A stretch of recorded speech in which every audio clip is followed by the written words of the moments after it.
Students, तो आज हम स्टार्ट करते हैं इंट्रोडक्शन ऑफ लॉगरिथम। ये लॉगरिथम सीरीज का मेरा फर्स्ट वीडियो होगा जिसमें हम बेसिक से स्टार्ट करेंगे लॉगरिथम को और टिल एडवांस एग्जाम तक के प्रिपरेशन के लिए हम ले जाएंगे। आईआईटी एडवांस तक हम लॉगरिथम को ले जाएंगे। स्टार्ट करेंगे एकदम बेसिक से। तो लॉगरिथम क्या है? एक एक्सटेंडेड फॉर्म है इंडिसेस का। तो लॉगरिथम स्टार्ट करने से पहले हम लोग रिवीजन ऑफ इंडिसेस देखते हैं। रिवीजन ये करना जरूरी है। Revision of indices. तो हम सब जानते हैं इंडिसेस क्या होता है कि अगर हमारे पास एक नंबर है 3 इंटू 3 इंटू 3 इंटू 3, ठीक है, तो इसको हम मल्टीप्लाई करें तो कितना आएगा? 81। 3 इंटू 3 इंटू 3 इंटू 3 कितना आएगा? 81। एक लिखने का हमारा फॉर्म हो गया। इस फॉर्म को एक डिफरेंट तरीके से हम कैसे लिखेंगे कि ये 3 इंटू 3 इंटू 3 इंटू 3 को 3 का पावर 4 हम लिखते हैं, दैट इज इक्वल्स टू 81 हो जाएगा। तो ये जो लिखा हुआ है वो किस फॉर्म में लिखा हुआ है? इंडिसेस फॉर्म में, या थोड़ा सा अच्छे फॉर्म नाम से इसको हम बोलते हैं एक्सपोनेंट फॉर्म में लिखा हुआ। एक्सपोनेंट फॉर्म में, ठीक है, जिसमें 3 को हम लोग क्या बोलते हैं? हमारा ये बेस है और 4 क्या कहलाता है? इसका एक्सपोनेंट। 4 हमारा क्या है? एक्सपोनेंट, ठीक है। तो अगर इन जनरल वे में बात करें तो अगर b का पावर अगर कोई x इक्वल्स टू y है तो इस फॉर्म में लिखे गए नंबर को हम लोग क्या बोलेंगे? ये किस फॉर्म में लिखा हुआ है? इन एक्सपोनेंट फॉर्म। किस फॉर्म में लिखा है हमारे पास? एक्सपोनेंट फॉर्म में, ठीक है। जहां पे इस एक्सपोनेंट फॉर्म में बेस हमारे पास कितना है? इस एक्सपोनेंट फॉर्म का हमारे पास बेस कितना है? तो हम बोलेंगे कि यहां पे हमारा बेस कितना है? b, एंड एक्सपोनेंट कितना है? हमारा एक्सपोनेंट कितना है? नेंट है हमारे पास y, ठीक है। सॉरी, एक्सपोनेंट क्या है हमारे पास? x। अब हम बात करते हैं, थोड़ा सा अटेंशन देते हैं हम इस बेस और इस एक्सपोनेंट को। तो हमारा ये सवाल होगा कि अगर हम डिस्कशन अपना रियल नंबर के फॉर्म में कर रहे हैं तो कोई भी नंबर बेस हो सकता है। फर्स्ट सवाल ये होगा कि क्या कोई भी नंबर बेस हो सकता है? तो देखते हैं हम बेस के बारे में। तो सबसे फर्स्ट देखते हैं, तो क्या बेस 1 हो सकता है? बेस 1 हो सकता है क्या? तो अगर हम बेस की वैल्यू अगर 1 रखते हैं तो 1 का power x equals to y, इस इक्वेशन में हम रख दिया 1 का power x equals to y। तो ये क्या आ जाएगा? 1 इक्वल्स टू y। तो इसका मतलब क्या हुआ कि बेस इक्वल्स टू 1 सिर्फ एक ही कंडीशन में एप्लीकेबल होगा, जब y की वैल्यू क्या होगी? 1। अदरवाइज ये एप्लीकेबल नहीं होगा।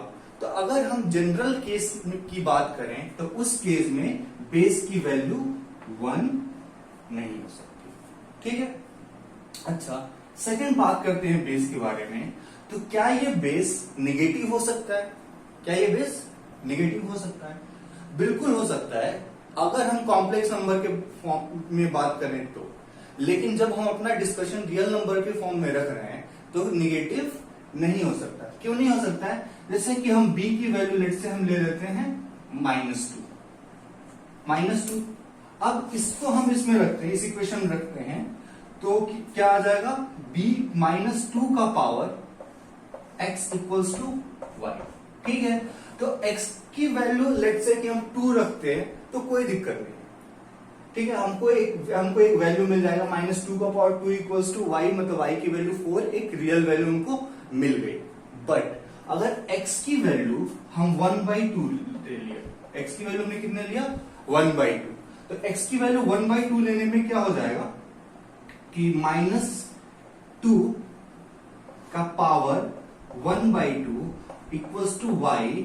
और इस केस में y जो होगा वो रियल नंबर नहीं होगा। इस केस में जो y होगा वो हमारा रियल नंबर नहीं होगा। तो यहां पर हमने दो बात देखी ऑन बेस, तो हम बोलेंगे कि रिस्ट्रिक्शन ऑन बेस। तो फर्स्ट रिस्ट्रिक्शन हम लोग क्या लगा रहे हैं कि बेस जो होगा, base is not equals to 1। हमने रीजन देख लिया, ठीक है। सेकेंड रिस्ट्रिक्शन लगा रहे हैं कि base must be positive, base greater then 0, मतलब निगेटिव नहीं होना चाहिए। अच्छा, ग्रेटर, यहां पे तो हमने ये निगेटिव ना होने की बात की है ना, यहां पे बोल सकते हैं base greater than equals to 0। But एक और केस हम देख सकते हैं कि अगेन इसी तरीके से कि बेस हमारा 0 भी नहीं हो सकता। इस इक्वेशन में जैसे कि b to the power x equals to y था, उसमें अगर बेस को हम लोग 0 रख देते हैं तो भी 0 इक्वल्स टू y आता, वो भी एक ही कंडीशन के लिए वैलिड होता। तो हम वहां से उसको देख सकते हैं इजीली कि बेस भी हमारा 0 से मतलब 0 नहीं हो सकता है। तो बेस यहाँ पे 1 भी नहीं हो सकता है, और बेस हमारा 0 भी नहीं हो सकता है, और बेस हमारा नेगेटिव भी नहीं हो सकता है। तो हमेशा ध्यान रखेंगे कि जो भी हम एक्सपोनेंट देखेंगे उसका बेस क्या हो, एक तो 1 नहीं होगा और दूसरा पॉजिटिव होगा, ठीक है। एक्सपोनेंट के बारे में बात करते हैं, एक्सपोनेंट, ठीक है। तो b to the power x equals to y में x हमारा एक्सपोनेंट है, तो x जो क्या हो सकता है, एनी रियल नंबर, ठीक है। b to the power x equals to y में x जो है कोई भी रियल नंबर हो सकता है, x पे कोई रिस्ट्रिक्शन नहीं है। अच्छा, जब भी अब हम देखते हैं y के बारे में। y के बारे में क्या कि अगर b to the power x equals to y आ रहा है, क्लियर है, और हमने देख लिया है कि बेस जो है वो पॉजिटिव है, ठीक है। 1 है तो 1 नहीं हो सकता, तो उसकी बात अलग है। बेस हमारा क्या है, पॉजिटिव है, ठीक है। तो पॉजिटिव नंबर का, किसी भी पॉजिटिव नंबर का अगर हम पावर कुछ रखते हैं x, ठीक है, चाहे पावर हम निगेटिव ही क्यों ना रखें, जैसे कि 2 का पावर हम 2 रखेंगे तो भी कितना आएगा, 4, और 2 का पावर -2 रखेंगे तो भी कितना आएगा, तो जो कि ग्रेटर देन 0 है, और 2 का पावर -2 रखे वो भी आएगा 1/4, ये अगेन 0 से बड़ा है। तो हम पावर चाहे निगेटिव रखें या पॉजिटिव रखें, ठीक है, हमको वैल्यू हमेशा क्या मिलेगा, y हमेशा क्या मिलेगा, ग्रेटर देन 0, ठीक है। तो यहां पे हमने देखा कि b to the power x equals to y में y की वैल्यू हमेशा क्या होगी, ग्रेटर देन 0। तो एक बार अगर हम समराइज करना चाहें कि b to the power x equals to y में क्या क्या रिस्ट्रिक्शन आ रहे हैं, तो फर्स्ट रिस्ट्रिक्शन आ रहा है बेस का, जो कि बहुत ही इंपॉर्टेंट रिस्ट्रिक्शन है, ठीक है, कि इसमें क्या होना चाहिए, बेस की वैल्यू 1 के बराबर तो नहीं होनी चाहिए, ठीक है। हम लोगों ने देखा है क्यों नहीं होगी। उसके बाद बेस जो हमारा है वो निगेटिव नहीं होना चाहिए, 0 से बड़ा होना चाहिए, और तीसरा जब इन दोनों कंडीशन को फुलफिल करेंगे तो और y की जो वैल्यू आएगी वो हमेशा क्या आएगी, ग्रेटर देन 0 आएगी। जब ऐसा करेंगे तो y की वैल्यू हमेशा क्या आएगी, 0 आएगी, और x के ऊपर कोई रिस्ट्रिक्शन नहीं है, x जो है वो कोई भी रियल नंबर हो सकता है, x जो है वो कोई भी रियल नंबर हो सकता है, ठीक है। तो ये तो रहा हमारा बेसिक डेफिनेशन ऑफ एक्सपोनेंट। अब हम क्या करते हैं, सम बेसिक लॉज जो हैं एक्सपोनेंट के उसको देखते हैं, बेसिक लॉज ऑफ एक्सपोनेंट। तो हमारे पास बहुत ही छोटे छोटे नियम है जो आप जानते हो बहुत पहले से, बस मैं इसको रिवाइज कर रहा हूं। तो फर्स्ट लॉ जो है वो है a का power m in a to the power n equals to a to the power m plus m।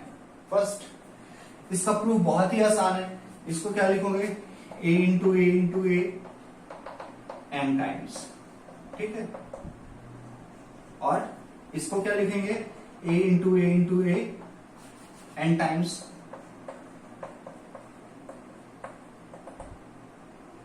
n times, तो ये टोटल कितना लिखा हुआ है, a into a into a, a into a into a, m plus n times, a into a into a, m plus n times. ये आप खुद से कर सकते हो, फर्स्ट वाला मैं कर दे रहा हूं, बाकी आप लोग कर लेना। तो a का power m plus n, clear है? ठीक है। अब क्या करेंगे, नेक्स्ट जो आएगा वो हम लिखेंगे इसी तरीके का है, a का power m divided by a का power n which is a का पावर m माइनस n। जैसे मैंने बताया उसी तरीके से इसको भी प्रूफ कर लेंगे। थर्ड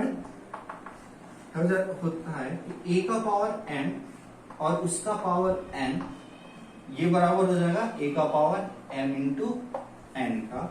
एंड फोर्थ जो है वो होता है हमारे पास a का पावर 0 इक्वल्स टू 1, और फिफ्थ है जो कि कोई लॉ नहीं आप पहले जानते हैं, फॉर a इक्वल्स टू 1। इसके प्रूफ के लिए बहुत सिंपल है, इसको यूज करके हम कर सकते हैं। कैसे? तो a के पावर 0 को हम लिख सकते हैं a to the power m minus m, लिख दिया। अब बहुत आसान है, ये हो जाएगा a to the power m divided by a to the power m, और ये कैंसिल आउट हो जाएगा, हमको वैल्यू मिल जाएगा 1 का। क्लियर है? तो ये रहा हमारा बेसिक लॉज ऑन इंडिसेस।